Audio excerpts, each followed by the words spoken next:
Olá, começa agora o Clipping Eletrônico pela TV Câmara de São Paulo e o tema do programa de hoje é a mobilidade social e econômica e os desafios para superar um problema crônico na sociedade brasileira, a desigualdade. Segundo a Organização para a Cooperação e Desenvolvimento Econômico, a OCDE, no mundo, um descendente de uma família pobre leva em média 5 gerações para que alcance o padrão de vida médio em seu país.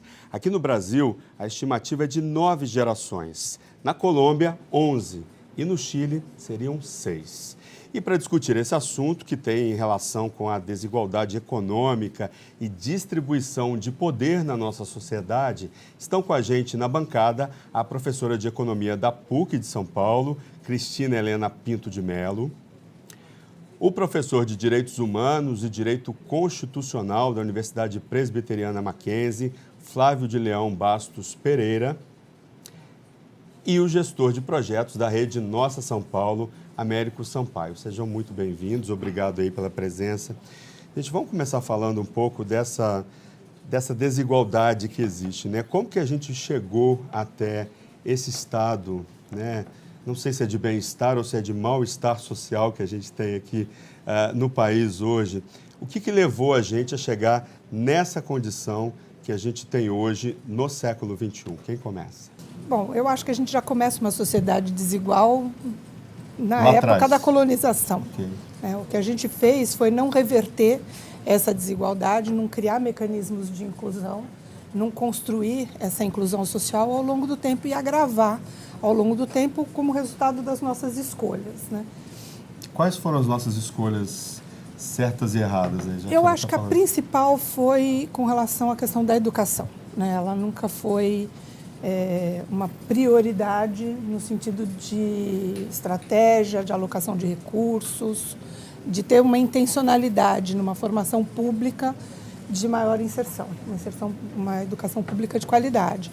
Então, eu acredito a educação um papel muito importante. Acho que a inflação tem um outro papel bastante significativo na construção da desigualdade. Isso mais no século XX? Mais no século XX. Okay. Enfim, eu acho que eu acreditaria essas duas questões. Tem uma questão de desemprego estrutural, contra o qual nós lutamos bravamente, e aí eu acho que essa faceta da desigualdade foi bem enxergada por nós enquanto sociedade. Acho que a gente teve estratégia, política pública, planejamento para reverter essa situação. Mas com relação à educação e à inflação, que são dois grandes drivers da desigualdade, a gente lutou mais fracamente, vamos dizer assim. Américo Sampaio, gestor de projetos da Rede Nossa São Paulo, vocês todo ano soltam aí um levantamento, uma pesquisa. No ano passado, mostrou aí a desigualdade, por exemplo, de expectativa de vida, por exemplo. No Jardim Ângela, 55 anos, se eu não me engano, e no Jardim, 79, quase 80 anos. É uma disparidade muito grande, quer dizer, na mesma cidade, duas regiões com uma diferença aí enorme de expectativa de vida. Por que isso acontece? Sim, isso é a face mais trágica da desigualdade, que é a perda do direito à vida. Então, é preciso sempre ficar claro que a desigualdade, ou melhor, as desigualdades, porque é sempre importante ela ser tratada no plural, ela vai impactar a vida da população de maneira radicalmente distinta, a depender do lugar social que você ocupa.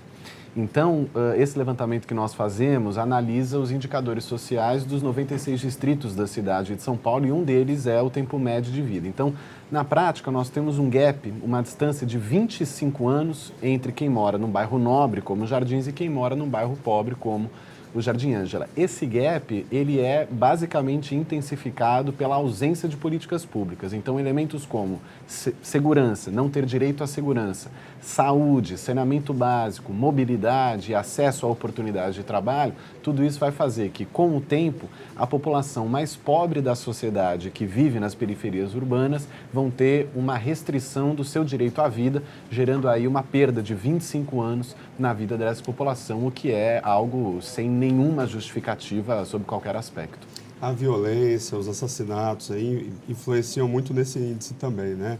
Mortes que acontecem nesses lugares. Sim, influenciam muito. Se você analisa as taxas de homicídio que nós temos aqui em São Paulo, você vai ver que ela acarreta diferentemente nas diferentes regiões. Então, você tem taxas elevadíssimas de homicídio, principalmente homicídio juvenil, nas regiões das periferias da zona sul e leste da cidade, mas quando você analisa esse mesmo dado em regiões como Pinheiros, Jardins e Perdizes, você tem patamares mínimos de homicídio juvenil, ou seja, a violência na cidade de São Paulo, né, essa violação do direito à vida, ela tem CEP, ela tem endereço e ela tem cor, porque a população negra é muito mais atingida por esses elementos que violam a vida do que a população branca. Então, de fato, nós temos aí uma estrutura da cidade que mantém e produz a desigualdade. Professor Flávio, professor de Direitos Humanos lá do Mackenzie, a gente tem aí uma diferença de direito muito grande entre as várias etnias, entre a população mais rica e mais pobre. Como é que funciona isso, assim, o acesso aos direitos básicos da população? Eu vou retomar um pouco o ponto muito bem colocado pela professora, quando retorna a colonização à origem dessa problemática toda. Eu vou aproximar um pouquinho mais e eu vou fixar na proclamação da República como um processo que não parte de uma proclamação de uma república com participação popular. Todos os processos políticos na história do Brasil foram apartados do povo. Então, nunca houve, e este é um ponto essencial nessa identificação dessas causas, nunca houve uma visão para a construção de uma nação. Nação é um conceito espiritual, é um conceito que nasce ao longo do tempo e da mútua identificação, interesses comuns, idiomas, etc. Então, nunca houve isso. Portanto, a grande população que foi deixada à parte das esferas decisórias e como beneficiária do que era decidido foram, claro, os indígenas, depois os negros, e hoje você tem o país com uma população que sofre esses percalços e esse drama todo citado pelo Américo aqui também. Ora, isso vai mudar ao longo do tempo nas leis, nas constituições. Mas, mesmo quando alterado na Constituição o direito à igualdade, isso passa a ser apenas nominativo ou formal. O direito real, a efetividade desses direitos sociais ainda está longe de ser alcançada. Porque se eu tenho nas esferas decisórias algum progresso, no segundo e terceiro escalão da operacionalização desses direitos, isso se torna muito difícil. Falando em termos de direitos, a gente pode falar que a sociedade brasileira é uma sociedade de castas? Eu concordo com esta afirmação, porque nós temos como um primeiro critério o econômico, portanto, poucos participam dos benefícios sociais e têm acesso a uma boa escola ou à saúde, e sem saúde também não é possível aprender, e sem aprender nós comprometemos as gerações seguintes e comprometemos o futuro do país. Então, temos casta nesse sentido. Há um critério étnico-racial, porque, por alguma razão, as mulheres são, e também de gênero, as mulheres são maioria no país, negros também, os indígenas equivale a 0,4%, mas era o povo originário aqui neste país, né? E todos se encontram excluídos de uma primeira fatia de partilha desses benefícios sociais. Gente, o quanto que a falta de mobilidade impacta no estado de bem-estar social dos brasileiros hoje em dia, em 2018? Esse é o principal desafio, porque na prática o que nós observamos é que a sociedade brasileira se baseia num ciclo de privilégios. Então, se você analisa, por exemplo, o rendimento médio de uma pessoa que tem ensino superior e uma pessoa que não tem estudo, a variação ela é absurda. Então, no ano passado, na média, o rendimento de quem tem ensino superior estava na casa de R$5.000 e de quem não tinha estudo estava na casa de R$850. Então, na prática, tem uma questão que é o acesso à educação de qualidade, o ensino superior, é uma das formas de você conseguir garantir a mobilidade social e econômica. No entanto, o que acontece é que o sistema educacional brasileiro funciona na prática como uma peneira, como um filtro, onde aqueles que têm mais dinheiro vão ter uma escola melhor de qualidade, via de regra privada, vão conseguir ascender a uma universidade de melhor qualidade, conseguir melhor qualificação profissional, melhores empregos e melhor renda. Enquanto a base da pirâmide social brasileira, que é gigantesca e ampla maioria, não consegue ter acesso à educação de qualidade, não consegue assumir postos de trabalho qualificados e, por conseguinte, não vão conseguir uma renda. Então, um dos principais desafios da gente avançar na mobilidade social brasileira, sem dúvida nenhuma, passa pelo incremento, pela ampliação do investimento em educação de qualidade. Sem esse elemento, nenhum país do mundo conseguiu reduzir as desigualdades. Então, o elemento educacional, ele é fundamental para a gente conseguir ter uma sociedade melhor para todos. O que precisa ficar evidente é que, e é muito sintomático isso da sociedade brasileira, porque existe certa campanha, entre aspas, no senso comum, da preocupação com relação ao nosso país no que diz respeito à alta taxa de impostos. Então, não raramente você ouve muita gente falando aqui é o país que mais se cobra impostos. A gente paga em média 40% de impostos. Exatamente. No Brasil. No entanto, quando você compara com outros países, o nosso país não é propriamente o principal problema. Nós somos campeões em desigualdade. Ou seja, esses impostos não são revertidos em bem-estar social. Exato, mas população. o elemento que eu estou querendo destacar é como a alta carga de impostos preocupa e incomoda a sociedade brasileira, mas o alto grau de desigualdade, isso não é vislumbrado. Então, você não vê uma ampla maioria da sociedade brasileira debatendo a desigualdade como a preocupação com os impostos. Nós somos campeão, então acabou de sair um relatório recente esse ano que mostra que o Brasil é o país que mais concentra renda no 1% da população do mundo. Então, esses são os principais desafios da gente conseguir avançar na mobilidade social. Tá certo, gente. Vamos para um rápido intervalo e já voltamos com o clipe eletrônico. Até já. Estamos de volta com o clipe eletrônico. O tema de hoje é a mobilidade social e econômica. Conosco na bancada, a professora de Economia da PUC de São Paulo, Cristina Helena Pinto, o professor de Direitos Humanos e Direito Constitucional da Universidade Presbiteriana Mackenzie, Flávio de Leão Bastos Pereira, e o gestor de projetos da rede Nossa São Paulo, Américo Sampaio.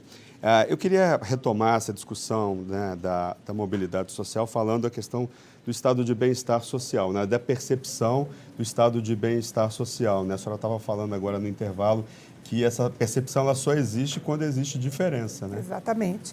Uma coisa é o que a gente define como bem-estar social, né? Que é acesso aos bens, a uma habitação de qualidade, a possibilidade de deslocamento, saúde, educação. Isso define um bem-estar social para nós.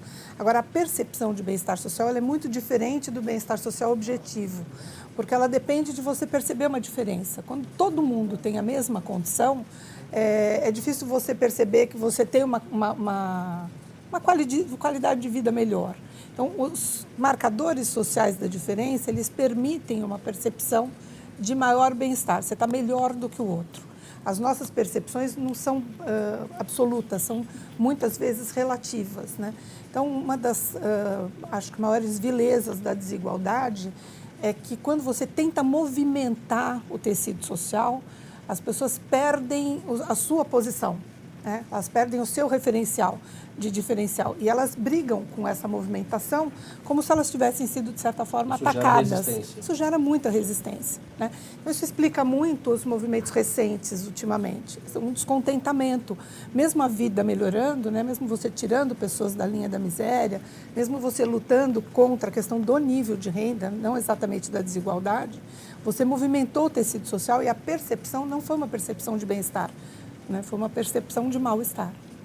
A gente tem aí, né, desde 88, uma redução de 37% da população para menos de 10% da população de pessoas vivendo aí na extrema pobreza. O que significa viver na extrema pobreza?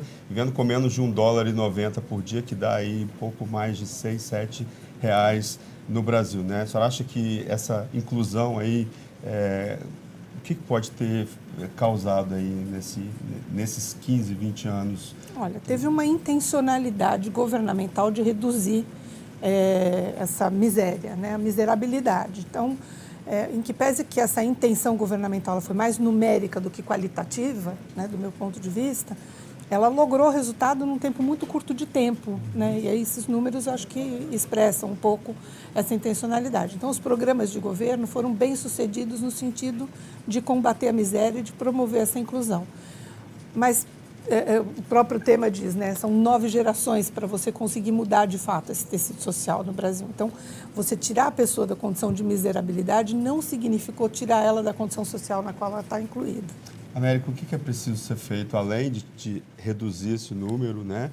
O que é preciso fazer em termos de trabalho social, de discussão dentro da sociedade? O que a gente precisa avançar para uma fase 2 e 3 aí, dessa retirada dessa população da extrema pobreza? Sim, a gente precisa avançar em pelo menos 3 eixos de trabalho. Quais são? Mas eu acho que tem um ponto só, que nesses últimos anos nós melhoramos muito no combate à extrema pobreza, mas o país pecou muito no combate à extrema riqueza. Hoje nós temos 5 pessoas que detêm a mesma riqueza que metade da população brasileira. 5 pessoas detêm a mesma riqueza do que metade da população brasileira. É inaceitável e é inimaginável pensar que uma sociedade organizada dessa forma consegue promover bem-estar, qualidade de vida, direitos e assim por diante. Mas 3 eixos fundamentais que seriam para a gente conseguir quebrar esse ciclo de privilégios, que é onde se baseia a sociedade brasileira, seriam a gente conseguir uma forte intervenção estatal redistributiva. Então, avançar, né? Então, toda eleição, todo candidato vai falar da reforma tributária, etc., mas ninguém consegue fazer. Sem dúvida nenhuma, questão tributária, mas políticas redistributivas com mais perseverança, com mais ambição, seriam fundamentais nesse sentido. O segundo ponto é a geração de trabalho e renda e oportunidades. Se a gente não conseguir um projeto de desenvolvimento nacional que acarrete em boas condições de geração de oportunidades, em especial para a parcela dos mais jovens da sociedade, a gente também não consegue avançar. E em terceiro ponto é a questão do acesso à educação, serviços públicos no geral, mas a política educacional principalmente. Então, esses 3 eixos são eixos que, obrigatoriamente, para a gente reduzir a desigualdade no nosso país, precisamos passar por redistribuição de renda, por melhores condições de oportunidade, emprego e por políticas educacionais. Você acha que falta vontade política e falta vontade das elites de fazer essas 3 mudanças? É preciso ficar claro que a desigualdade, ela é causa e consequência do sistema político. Então, é basicamente, porque hoje, como é que funciona o país? Nós temos 50 milhões de brasileiros que vivem abaixo da linha da pobreza do Banco Mundial. 80% da população brasileira tem uma remuneração abaixo de 2 salários mínimos. Quer dizer, é uma sociedade onde você tem uma base da pirâmide que tem um acesso muito escasso a mínimas condições de vida. Então, tudo isso vai forjar o sistema político, na prática, que vai manter toda essa estrutura de desigualdade. Então, eu acho que a questão não é nem se falta vontade ou não. A questão é, uma sociedade desigual produz um sistema político desigual. E as elites no nosso país, que nós sabemos bem o nível de crueldade e violência que tem, sem dúvida nenhuma, enquanto estes estiverem no poder, vai ser muito complicado a gente ver políticas públicas que avancem no sentido da redução das desigualdades. Professor Flávio, como que o direito pode trabalhar para melhorar essa mobilidade e fazer mais inclusão? O que pode ser feito? Eu vou aqui, para responder essa pergunta, pegar o gancho que a professora e o Américo deixaram aqui. Veja só, o direito por si não resolve nada. Ele é um reflexo da sociedade. Ele é resultado de uma sociedade, tanto é que ele muda, a sua interpretação muda conforme muda a sociedade. Entretanto, veja bem, se eu tenho um Estado que resolveu em pouco tempo alguns problemas, eu vou citar aqui a polêmica política de cotas, a qual eu fui absolutamente favorável. Ela tenta corrigir uma distorção histórica, porque nós sabemos, e quem está nas universidades sabe disso, não há estudantes negros nas universidades. Então, isso foi claramente amenizado nos últimos anos, embora ainda longe do ideal. E, por outro lado, se eu tive esta política aceita e depois de muita resistência sedimentada, de outro lado eu tenho um Estado que sempre foi fraco ao lidar com quem efetivamente detém o poder de decisão. E aqui eu me refiro a questões econômicas. Então, como foi dito aqui, não há o enfrentamento em relação à concentração de riquezas. Por exemplo, a gente não tem um imposto sobre grandes fortunas no Brasil. Não temos. E é preciso pensar com calma se essa é a solução. Porque em alguns países simplesmente houve a migração vamos assim, dessas fortunas, não é? Talvez seja um caminho, é preciso debater isso. E aqui nós entramos numa outra causa desse problema todo. O sistema político não é hoje ocupado de forma adequada por representantes desses setores vulneráveis. Como que seria isso, professor? E eu tenho, por exemplo, um Congresso Nacional que é predominantemente a casa de setores poderosos. E que, por exemplo... Bancada ruralista. Bancada ruralista. Veja bem, é óbvio que a produção é muito importante na terra. Mas é óbvio também que os povos indígenas estão sendo massacrados. A FUNAI foi desmontada atualmente. Ela não tem mais orçamento. Então, são vários exemplos que mostram que eu tenho um Estado, e aqui eu não estou falando de governos, eu estou falando de política e visão de Estado, que resolve alguns problemas em poucos anos, mas que em outros momentos é muito fraco e se deixa cooptar por esses interesses. Essa é uma das causas da nossa pobreza e da nossa desigualdade. A gente consegue resolver isso aí através do voto, nas próximas eleições? Só do voto não me parece. É preciso uma reforma ampla do sistema político, partidário, acesso à política, porque nós não podemos demonizar a política.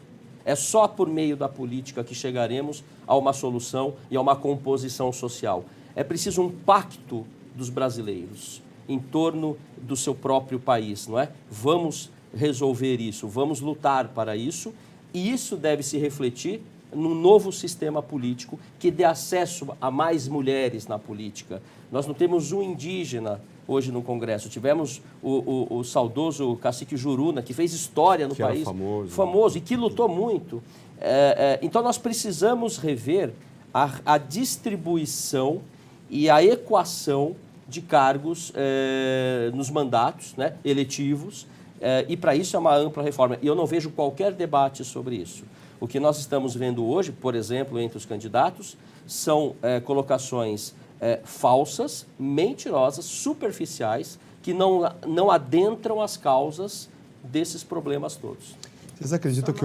Pode falar. Interessante, porque, de fato, eu vejo na hierarquia de prioridades a reforma política ela antecede a reforma tributária. Porque, do contrário, a reforma tributária ela atende aos interesses políticos aqui constituídos, né? Perfeito. E, enfim, eu não esperaria da elite um projeto de redução de desigualdade. A gente tem que esperar do conjunto da sociedade que seja um projeto de redução da desigualdade. Hoje a tecnologia ajuda muito na reforma tributária. Eu consigo fazer uma reforma discricionária. Então, por exemplo, o grande problema hoje da tributação brasileira é que ela é muito indireta. Então, o brasileiro não percebe o imposto que paga, né? Então, ele não vê no pagamento do imposto uma construção cidadã. Ele não cobra o resultado daquilo que ele paga, porque ele não enxerga aquilo. Ao mesmo tempo, quando eu quero dar, por exemplo, isenção, né, no preço de um produto de consumo básico, vou pegar um exemplo bobo, arroz, né? Eu estou dando a mesma isenção para todos, ricos e pobres. Mas hoje eu posso, com tecnologia, agir de forma discricionária e devolver o imposto cobrado para o pobre e não devolver para o rico. Eu posso fazer isso. A gente não usa a tecnologia a nosso favor para fazer uma reforma tributária mais inteligente, para mudar essa regressividade que é a base da construção da parte da desigualdade. A outra, se vocês me permitem incluir uma outra questão, é a transferência de renda através do pagamento dos impostos, dos juros, sobre a dívida pública. Então, hoje, isso consome uma fatia muito expressiva do orçamento da União, né? Esse recurso pago mensalmente, ele é bastante volumoso, ele tem um número parecido com o número da Previdência, né, das despesas previdenciárias, e é um recurso que alimenta quem tem recurso, né? Então, assim, no fundo, o que a gente faz? A gente voltou todo o sistema produtivo para um sistema de transferência de renda, e a nossa sociedade, as nossas instituições, os nossos negócios, eles cresceram neste ambiente. Então, quando a gente muda esse ambiente econômico, a gente também cria uma situação de, eu vou usar a palavra craquelar, mas é no sentido de desmontar o sistema como ele está posto, né? Então, se a gente for pegar o momento em que a gente tentou reduzir juros, mais ou menos há uns 5 anos atrás, e o momento atual de redução de juros, o que a gente vê? Que muitas das nossas estruturas, das nossas instituições, não sabem sobreviver com a sua operação. porque elas estão acostumadas a viver com essas transferências de recursos.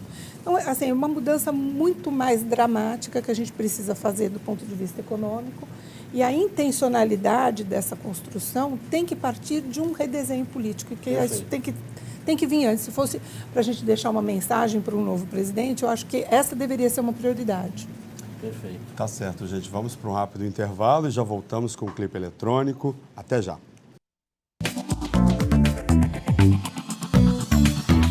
Estamos de volta com o clipe eletrônico e o tema de hoje é mobilidade social e econômica. Conosco na bancada, a professora de Economia da PUC de São Paulo, Cristina Helena Pinto, o professor de Direitos Humanos e Direito Constitucional da Universidade Presbiteriana Mackenzie, Flávio de Leão Bastos Pereira, e o gestor de projetos da rede Nossa São Paulo, Américo Sampaio.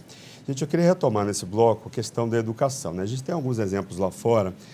A Finlândia, até um pouco depois da Segunda Guerra, era um país pobre, os países nórdicos de uma maneira geral. A Coreia do Sul conseguiu mudar todo um perfil de sociedade aí em uma geração baseada em educação, né? A gente consegue fazer isso, dado o tamanho, a dimensão do nosso país, a gente consegue fazer essa mudança em menos gerações aí do que essas 9 gerações? O que a gente precisa fazer? Precisa trabalhar a educação técnica, a educação humana, ou um misto dessas coisas? O que é preciso? Olha, eu acho que a gente já devia ter começado há bastante tempo atrás, quando a gente expandiu o sistema de ensino superior, a formar professores, né, a priorizar as licenciaturas. Nos últimos anos, a gente expandiu muito a oferta de vagas no ensino superior. A gente tem um discurso de que a gente não investiu na educação básica, mas investir na educação básica significa formar bons professores para a educação básica. E nós não fizemos isso, não tivemos essa prioridade. Então, acho que esse é um primeiro passo, né? Um primeiro problema a ser enfrentado.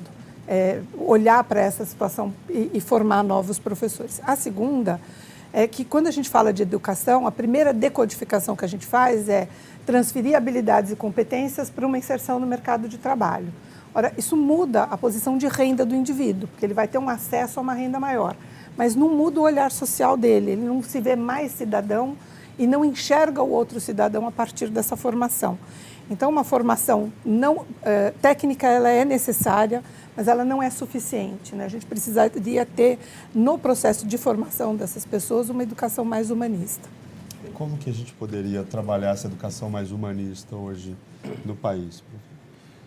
Me parece que tem uma parte que é propriamente de currículo, de orientação, de apoio governamental às instituições de ensino de todos os níveis que avançasse nesse sentido, mas me parece também que tem um desafio não só da inclusão dessa parcela da população no ensino, seja ensino básico ou ensino superior, mas também a manutenção, que esse é um problema grave que nós temos no país hoje. Se você pega um filho de uma família que tem ensino superior, 80% é a taxa de que essa pessoa, esse filho, vai concluir a universidade. Agora, se você pega um filho de uma pessoa, de pais que não tem ensino superior, essa taxa de conclusão da faculdade, do ensino superior, cai para menos de 20%. Então, significa que quando você tem famílias que tiveram acesso ao ensino, a tendência é que seus filhos também o tenham e vai acontecer o contrário com as famílias que não têm esse mesmo acesso. Então, isso mostra que, além da questão da abertura de espaço na educação básica ou mesmo na educação superior, é preciso ter uma atuação de toda a sociedade, mas uma atuação também, principalmente do Estado, que consiga garantir a manutenção desse aluno na escola para que se conclua não só as taxas de evasão de ensino médio, que são muito altas no país, mas também a Estado tem que ampliar as taxas de conclusão do ensino superior. Então, na prática, é como se estabelecesse uma espécie de uma rede de benefício, uma rede de apoio em prol da conclusão do ensino, seja básico, seja médio, seja no ensino superior. Se não trabalharmos em todas as dimensões da família desse jovem para que ele conclua e consiga ascender melhores cargos de trabalho, isso a gente não vai conseguir ter grandes êxitos nesse sentido. Agora, o que a professora coloca é fundamental. Não adianta ser um ensino básico, um ensino técnico, um ensino voltado para o mercado e não ser um ensino cidadão, um ensino com valores, porque de nada vai adiantar. Professor, a gente teve aí um investimento médio, aí, principalmente no ensino superior, né? A grande falha nossa hoje é o investimento na educação básica. Assim. Os últimos Sem governos, enfim, as últimas Sem décadas tiveram uma Sem falha dúvida. nessa. Na nesse verdade, investimento. há muitas décadas, algumas pesquisas, eu não tenho os dados aqui, mas colocam até a década de 60 uma fase melhor nesse percurso todo. A partir da década de 60, isso despenca, essa qualidade do ensino. No ensino básico, encontramos uma grande lacuna. E note, se precisamos de mais professores, favorecer as licenciaturas, estamos vivendo exatamente o contrário, quando recentemente foi divulgada a pesquisa mostrando que poucos jovens têm a intenção de se tornarem professores. E aqueles que o têm vêm de famílias humildes, famílias que não tiveram antes, nas gerações anteriores, acesso à educação. Mais ainda, 52% dos professores não indicariam esta carreira para os seus filhos. Isso é resultado de uma desvalorização, e muito se comenta isso, mas que não é deixa daquele governo. De novo, isso é histórico. Sempre se soube que favorecer a educação de qualidade não era interessante para as classes dirigentes. Isto é evidente. Então, precisamos tocar nessa ferida ainda. Precisamos também privilegiar as matérias humanas. Não adianta formarmos um técnico sem que ele tenha sensibilização e reflexão crítica. Algo que a pensadora Hannah Arendt já falava há muito tempo.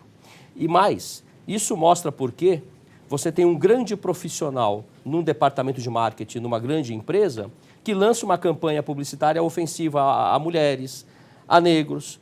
O que é isso? É um indivíduo que tem uma competência técnica, mas não teve aquela formação, não tem a mínima sensibilização e visão do outro.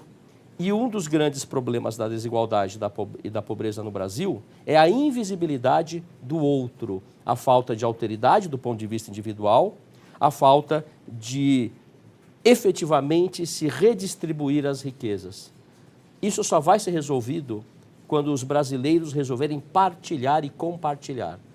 Enquanto isso não acontecer, enquanto esta consciência não for tomada, uma visão de nação, não vai haver mudança.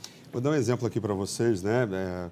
Exemplo até familiar. Por exemplo, minha mãe fez educação pública nos anos 50, 60. Ela conta que tinha francês na escola, que ela tinha uma formação humana e tal. Isso tudo se perdeu ao longo de todo o processo. E a partir disso, a educação pública virou sinônimo de má qualidade no Brasil, né? As pessoas desprezam a educação pública. Na Europa, todo mundo faz, o ensino básico é feito aí, né? O rico e o pobre estão ali na mesma escola.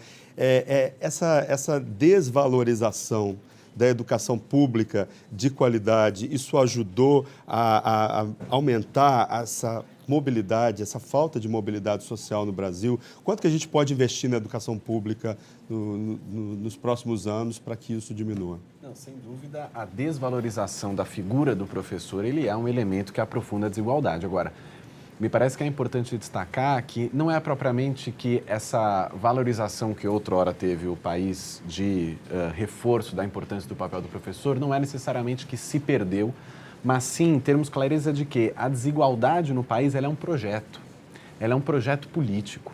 Então, significa que ela não é, na prática, uma carência ou uma falta de algum tipo de intervenção estatal ou algum tipo de introdução de uma reflexão na sociedade. Ela se caracteriza em si como um projeto político. Então, a desvalorização do professor, exatamente, a desvalorização do professor, ela é intencional, direcionada e é um dos elementos que compõe o projeto político de desigualdades que só sustenta uma minoria privilegiada. Então, eu acho que um dos elementos também para fazer uma reflexão nesse sentido diz respeito à noção de ética que nós temos no país. Então, hoje se fala muito sobre ética absolutamente vinculada ao tema da corrupção.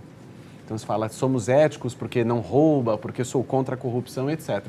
Agora, ninguém associa a ética à noção de desigualdade. Para mim, ser antiético, uma sociedade antiética, é uma sociedade que aceita que 1 a cada 4 brasileiros está abaixo da linha da pobreza. Isso, assim, é uma sociedade antiética, uma sociedade que não conhece a ética e não apenas vincular ao tema da corrupção e da questão dos danos ao erário público. Eu estou aqui pensando um pouco que, enfim, tem essa questão, eu acho que da intencionalidade, da desigualdade, mas tem uma outra questão, que é o da circularidade, que você havia mencionado. Mas é mundial. O impacto das famílias na formação dos filhos, ela é mais importante muitas vezes do que o impacto das escolas, né? Então, eu acho que a gente deveria olhar um pouco para isso também e tomar um cuidado e não generalizar e associar a escola pública a uma escola de baixa qualidade, porque a gente tem exemplos maravilhosos de escolas que têm tido resultados muito acima das escolas privadas e que são escolas públicas. Escolas federais, por exemplo. Exatamente. E várias escolas E a gente tem municipais professores nas escolas públicas que lidam com as mais diferentes adversidades, dentro de sala de aula, né? Conseguem dar aula em ambientes de violência, de carência, com um bom desempenho. Talvez não tenha o mesmo desempenho num exame de uma escola privada, mas vencem batalhas diárias dentro daquele espaço. Tá certo, gente. Só um ponto interessante, as ETECs constituem um exemplo bem sucedido. Conversando com alguns professores, me diziam, mas as ETECs não são submetidas à Secretaria de Educação, à Secretaria do Planejamento. Tá certo, gente. O Clipe Eletrônico de hoje, eu agradeço a vocês. O Clipe Eletrônico de hoje termina aqui. Obrigado pela audiência e até o próximo programa. TV Câmara São Paulo, a política da cidade passa por aqui.